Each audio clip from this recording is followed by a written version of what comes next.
This is Selling Susquehanna with Lisa Barrick, your guide to the heart of Pennsylvania real estate.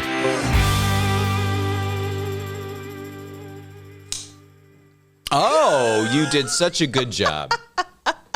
Thank you. Selling Susquehanna, Lisa Barrick. Hello. Hello. Good to see you again. Always good to see you, Chad. How's the market? How are we looking out here in Central PA? It's heating up. Yeah, it's getting really busy. Spring's the big time. Still, yeah, right? Absolutely, yeah. Still low inventory, but all those sellers that have been waiting till school's almost out or whatever, or for warm weather, they're getting ready and gearing up. So good. Okay, good. There will be things on the market soon. Okay. Well, my excitement. It's my predictions. Okay. All right. Good. Well, we're keeping on with the format where people are submitting questions to you. Yep. And we got a couple of more. And again, it's all anonymous. We're not going to call anybody out here. And we invite anybody that has a question about real estate, preferably regarding Central Pennsylvania. And beyond, of course. But if you do have a question about real estate, Lisa's a great resource to use. So make sure you hit her up on the DMs, yes, as the kids say. That's your Instagram and Facebook. I'm glad you're explaining it to me. Yeah, I'm just helping you out. This is what DM means. Yes. Thank you. Okay, so we're going to get right into it. So a question came through anonymously. We are planning to sell our home in about 5 years. Which is nice. That's great. What are the wisest improvements we can make to our home to increase its value and make it sell quickly? Okay. What can you do? That's a really good question. So I think a lot of people know that, kitchens and bathrooms are typically the best places to make improvements. Adding square footage, of course, definitely adds to the value because dollar per square foot, you're making it a bigger house. So National Association of Realtors puts out a cost versus value analysis every year. And you can, if you Google it, you can find it online. And it gives you an idea of what your return will be on making certain improvements to your house, kitchens, bathrooms, adding a deck, finishing a basement, putting a new roof on, replacing your window, all those things. And I'm not going to quote any of this year's statistics. Actually, I don't even think they've come out with. They may have come out with 2024. I'm not sure.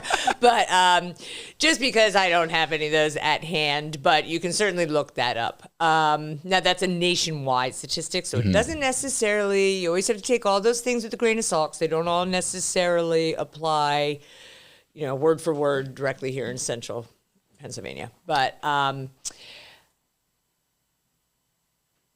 what was I going to say? Yeah, the kitchen and baths are important, but but you can make a slight improvement with curb appeal. Yeah. Oh yeah, absolutely. And well, any of those things you do, painting, replacing floor coverings, updating floor coverings, all those kinds of things. They're all things that will make your house sell faster. But my point with the cost versus value analysis is, every time you make some kind of improvement to your house, whatever you pay for it is not necessarily what you're going to get out of it. So you can't get really hung up on those numbers.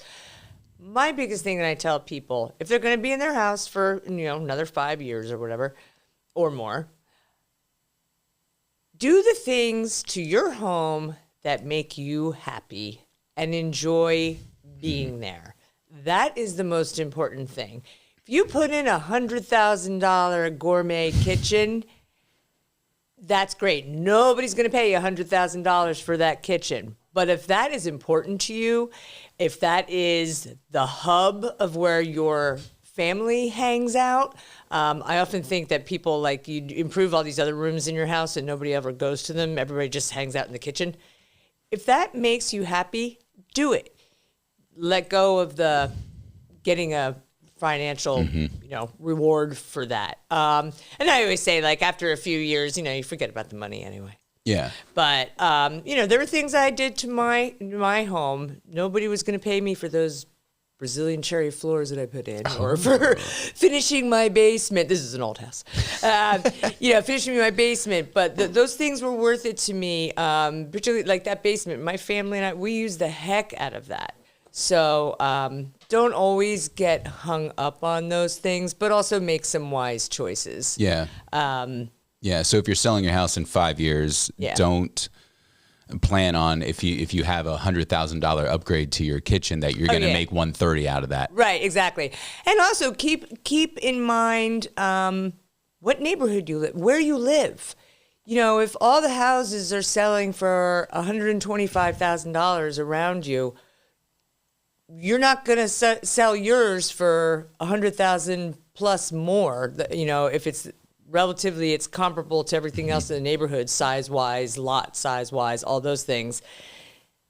Be a little bit smart about it, but also do what's going to make you happy and that you don't need to get every dollar back one day. Control your expectations. Yeah. Yeah. How about that? I could have just said that to begin with, and this would have been a nice short answer. But no, that makes all the sense in the world. Thank you for that question. Yes. Whoever brought that in. Another question came through, and the question is, I'm buying my first home and have found several that I have really liked, but my parents keep shooting them all down. It is frustrating and embarrassing, and I feel like I'm wasting my agent's time. What do I do?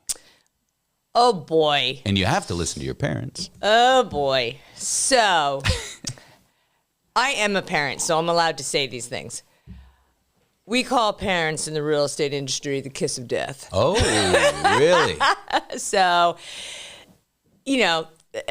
there's a lot of those psychological things that go behind it, like, their baby's buying a house and they're leaving the nest and they're doing independent things and yada, yada, yada. They're never going to be able to afford it. Yeah, we exactly. struggled and they're going to struggle too. Right, exactly. And even though my kid is brilliant, they can't possibly be smart enough to buy a house themselves.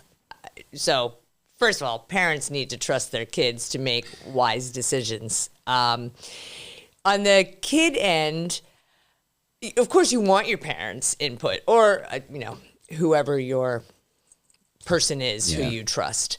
So, you definitely have to respect that. The other thing I'd throw in there is, where's the money coming from? If mom and dad are actually controlling the purse strings, well, then you're just going to have to deal with that kid. It might be a little different. If you're doing this all on your own, or even if maybe they're gifting you a little bit of money, really, it's your decision. You're an adult. You also have to, if you trust your real estate professional that you're working with, your buyer's agent, trust them. They're not going to let you make a bad decision that is not going to, that's going to be costly to you or detrimental or whatever. I've talked people out of buying so many houses. I mean, I'm just like, this just isn't a good choice for you. And I just list the reasons and I say to them, I'm not trying to put this house down or, put down your opinions or anything like that, but these are the things that I see. And, most of the time people appreciate that. Yeah, it's straight talk. I mean, I want, when I talk to that buyer in a month, 2 months, whatever, I want to know that they're really happy with the decision that they made. So, sometimes you might just have to sit down with your parent or guardian or trusted advisor or whatever and say, listen, I know what I'm doing. I do want your guidance. But, the other thing I'd say is if you do not trust your buyer's agent, and your parents don't trust your buyer's agent, I'll tell you that right now. They think that you're trying to get one over on them and you're just trying to make a quick sale and get paid. Most of the time, that is not true. There's nothing further from the truth.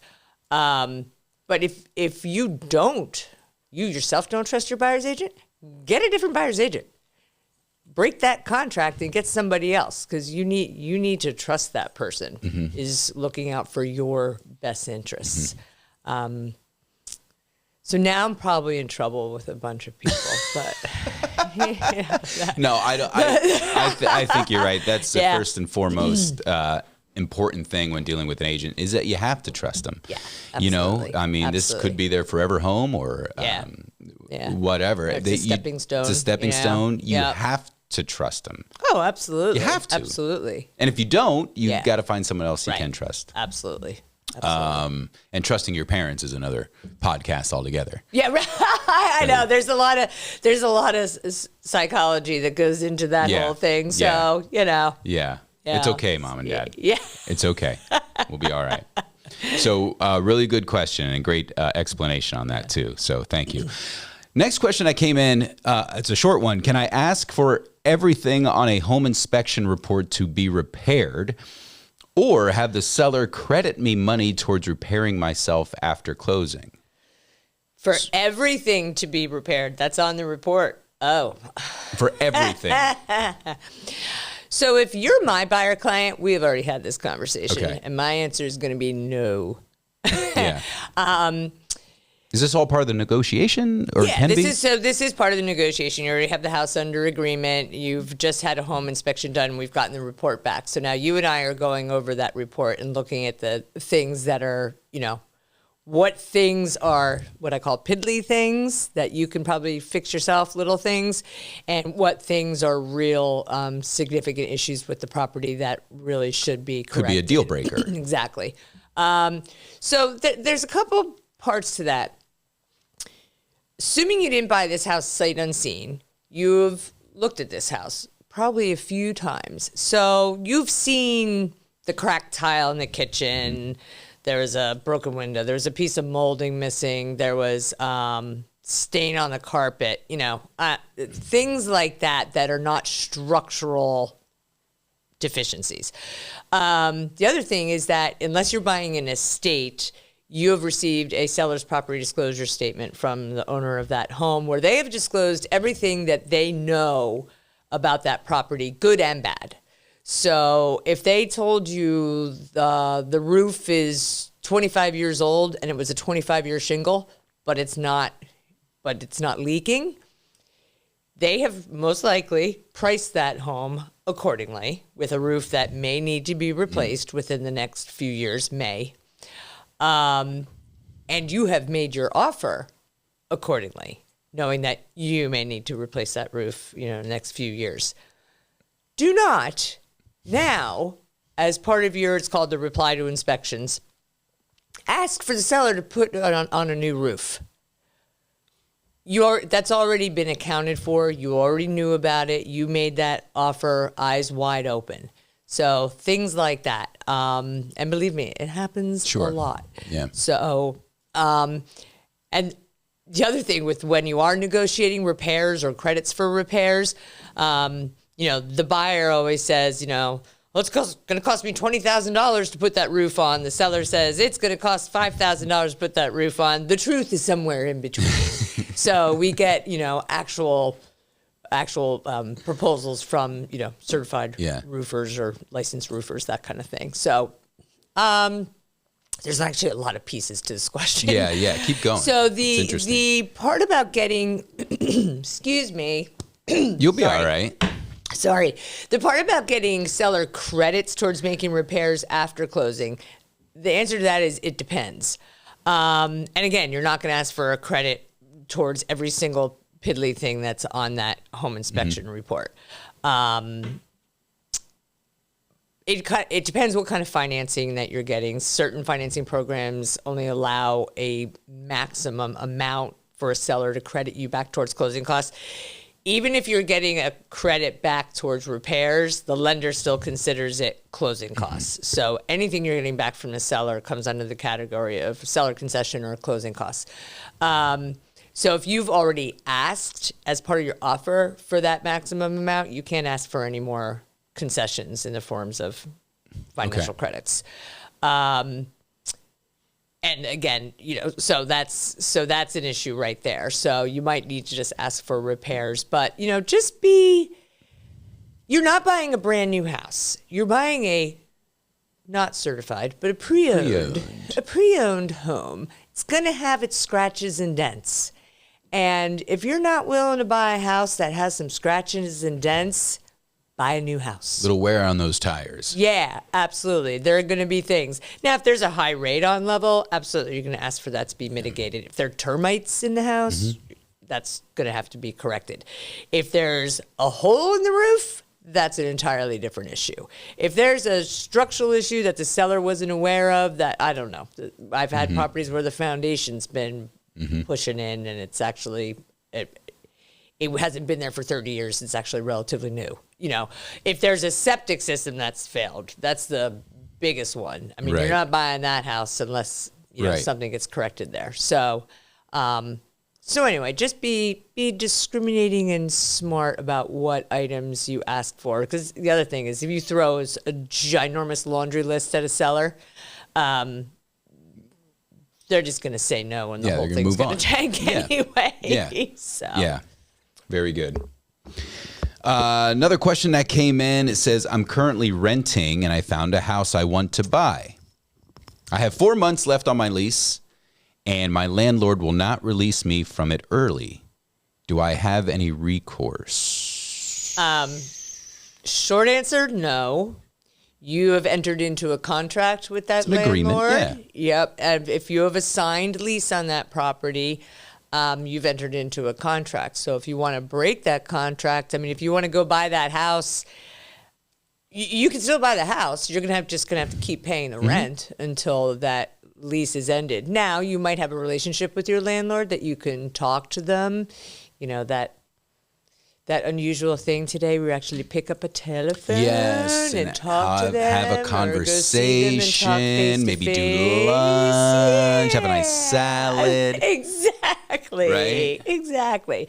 And there may be some reason why they'll say, hey, sure, you know, how about you pay me the last 2 months rent and I'll See you later. let go of that. And, you know, just because they're a Yeah. kind person and they'll do that. Yeah. It also, I'm going to say, it's probably going to be a seasonal question, because if it's coming into like May and the rental market's super busy and they could probably get that re-rented real quickly, they may be a little bit more flexible. If it's the middle of winter and it's 0 degrees out and they're paying the heat, or they're going to have to pay for they're going to have to pay for the heat either way if you move out, the answer is going to be no, because they don't want to take on those heating costs. Yeah. So, but yeah, I've had a lot of people call me and they're irate because their landlord won't let them out of the lease. And I say, it's a contract. Yeah. A lease is a contract like anything else. It's, you know, so. Yeah, and the landlord, it's a business. Right. For him, you Oh, know, yeah, that's absolutely. recurring income that he Absolutely. needs and he plans Yeah, for, or absolutely. she plans for. Yeah, and absolutely. don't break a contract like that because it's bad karma. You know, you don't just be Yeah. like, I'm out of here. Yeah, See you yeah. later. No, Yeah. that's just not right. No, yeah, absolutely. You know, and people say, you know, the landlord's making so much money. You know, well, I mean, But in are some they? cases, Maybe. but not necessarily. No. I mean, I own investment properties. I have to pay my mortgages every month. Yeah. So if you're not paying your rent, I know you don't care about me, but you know. Out there making millions off my rent. Yes. How dare you? Yes. People. Next question is, I'm preparing to sell my house and would like to do it as a for sale by owner. This is fun. So that by doing so, sale by owner, that person can avoid the realtor fees because you guys are just too expensive. My friend is a realtor and he advises against this. Is he just being greedy? No. I was fortunate enough I was in a position where I had to sell my property, and Lisa came in and did everything for me, and we were able to sell the property. And I can't imagine for a second that I would try to do this on my own. There's just too much involved. So back to the question, you know, should they sell this on their own? It's not a good idea. There are situations where you're ready to sell and there's somebody you've known who has always wanted your property and you guys are able to do it real quickly and easily. I get it, and that's fine. And who wouldn't take advantage of that? If you aren't in that situation and you're just cold, putting your house on the market and throwing a sign in your yard and Zillow, whatever, that's great. What are you going to do once you get an offer accepted? Well, first of all, people will call me and say, hey, I'm selling my house myself and I've got a buyer. Can you write the contract? No, I may not. I'm using realtor-specific forms that are licensed under Pennsylvania Association of Realtor. I cannot share that form with you. Sorry, not allowed. So you're going to have to get an attorney. You might wait a little while to get all that taken care of versus an agent who that's all they do is list and sell homes. So there's that. Now that buyer wants to have inspections. So you're going to let somebody in your house with no guidance. P.S. You most likely have your own job. So when you're going to be around for all these things to be done, I'm not really sure when you're going to show it, all that kind of stuff. There's also a safety element too, but that's a whole nother story, letting people in your house, Craigslist scammers, all those, scary. There's some scary stuff that can happen. But anyway, so now there's inspections. Well, now that buyer wants all this stuff. So here we get into the negotiating on those items. Meanwhile, did you get a pre-approval from that buyer to make sure they can afford your house? Do you know if that buyer has applied for their mortgage? Do you know if the appraisal has been ordered? Are you going to be there to meet the appraiser? Do you have anything that comparable sales that you can come up with in case your house doesn't appraise for the sale price and now the buyer wants to negotiate? Who's going to order all the title work and get title insurance? Do we know that the buyer has the money to pay the closing costs to buy this house? They might qualify for a mortgage but have no cash to pay the closing costs. This isn't selling a boat that you had for 15 years and you put it up on Facebook. This is it's not a simple transaction. This is a property and it's not a simple transaction. No, it's not. I couldn't even imagine. And what I did is like, Lisa, I'm going to sell this place. You're like, let's go. And then we eventually did it. But I was so hands off with it. Yeah. And it's worth every single penny. To go with an agent. It just is. Yeah. It just makes life easier. Well, statistically, homes listed with realtors actually the seller actually nets more than they do selling their home on their own. That's a really? National statistic, and that has held true for decades. So I'm not saying in every single case. I mean, there's no absolute for anything, but statistically it's shown that, people do better, as a net sale price. So. And you're worth your value. Tell them you're worth it. I'm worth it. Lisa's worth it. I guess I should have said that a little more assertively. We'll put that in the post It used description. to be like a L'Oreal commercial or something. Maybe. I'm worth it. And I'm worth it. We got one more question if you have time. I know you're busy. Yep. It's a doozy. It's a lengthy one, and I don't know the answer, but okay. I'm not the one answering it. We need to buy a larger home. I assume it's a family. We have to sell our current home in order to buy. Okay. We have not put in on the market yet because we are afraid it will sell before we have another home under contract, which has happened. Mm-hmm. We have made offers on multiple properties, but the sellers won't accept our offers with our sale contingency. Okay. How can we buy without selling first? Help. Yeah, so that is a tough situation, and a lot of people get in that. First of all, I guess I'd say if you're finding multiple houses to make offers on, you should probably get your house on the market because it sounds like there's enough out there that you're going to find something so that if somebody comes in and wants to buy your house right away, you're going to be okay. Now, if you're looking for something really unique and specific, 10 acres with a pond near a stream, no neighbors, but 5 minutes from the grocery store. I know a guy. Yeah. You might want to hold off on putting your house on the market because that could take a while. But, so in that case, I'd say get your house on the market. And if your concern is that it's going to sell that fast, what a lovely concern to have. That would be great. So, but if you're in a situation where you decide to put your house on the market, if you're in a situation where you really do not want to put the house on the market yet, but you are finding other houses and you can't compete with offers, that's this market right now. Sellers are most of the time not going to accept offers that are contingent upon the sale of the house, particularly if your house isn't even on the market yet. So, because all they see is time. Yep. They're wasting time, and they could be getting another buyer and closing faster and all of that. They want, at the end of the day, they want their money in their hands sooner rather than later. Won't you? Absolutely. Absolutely. So you can do, and this is stuff you want to talk to your lender, your trusted financial advisor, whoever about. You could do what's called a bridge loan or a swing loan or something to that effect, where you're able to use the equity in your current home to kind of, and I'm not going to get into specifics because they're, mortgage professionals. And who there's do not your this. lane. Exactly. I have lots of people that I really trust to take care of this part of everything. So I know just enough.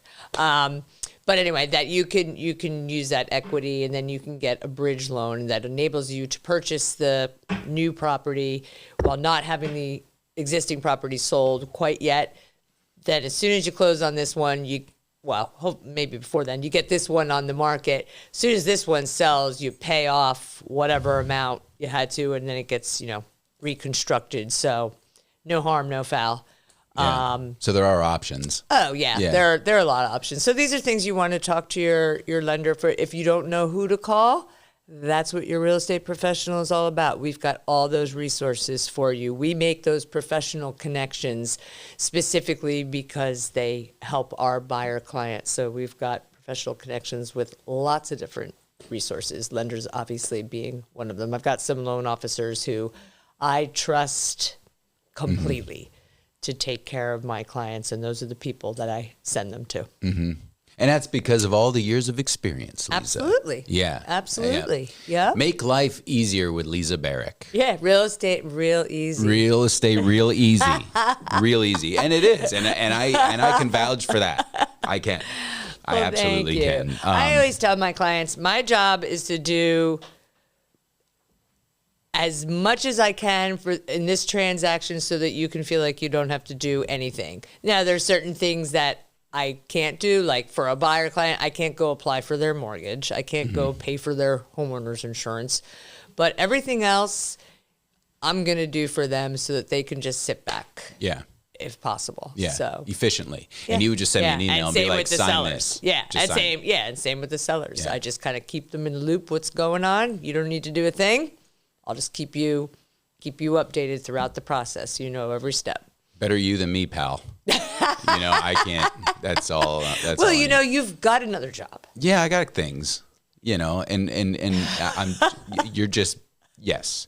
Just call Lisa and she'll take care of your problems. Absolutely. We're selling Susquehanna. Absolutely. And we're going to need more questions for next time around. Absolutely. So again, send in your questions to Lisa through her social media channels and she'll respond back. But we want to hear all the questions that you might have about real estate and maybe a predicament that you find yourself in currently that we can address. Absolutely. All right. Absolutely. Lisa, thanks for taking the time. Thank we appreciate you being here selling Susquehanna. All We're going to do it again next time.